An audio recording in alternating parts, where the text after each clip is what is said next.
O Ministério Público Federal denunciou 13 executivos e ex-funcionários das lojas Americanas, ex-executivos também, por fraudes. Esses valores podem chegar a 25 bilhões de reais. Uma investigação interna conduzida pela própria empresa apontou que a antiga diretoria tinha, sim, conhecimento da fraude contábil. O relatório apontou que as demonstrações financeiras vinham sendo fraudadas pela antiga diretoria, que atuou até o fim de 2022.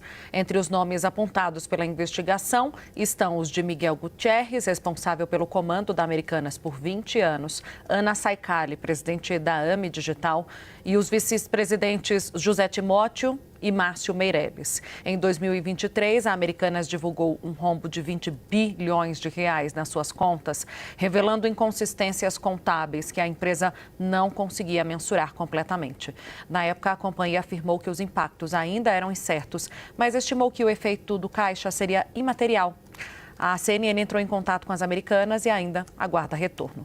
Vamos chamar o Fernando Nakagawa para trazer uma memória desse caso, Naka, para a gente, e do como que esse rombo financeiro nas Americanas mexeu com o mercado como um todo. Mexeu profundamente, Tainá. Foi a maior fraude contábil, aparentemente, nos últimos anos aqui no Brasil. Fez com que a Americanas, que é um nome centenário do varejo brasileiro, diminuísse muito de tamanho.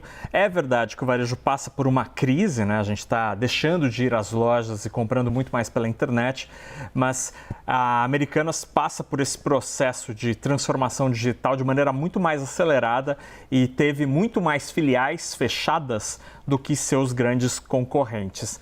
A Americanas demitiu muita gente neste processo e até agora os executivos de fato não foram punidos. Perderam o emprego, perderam suas funções?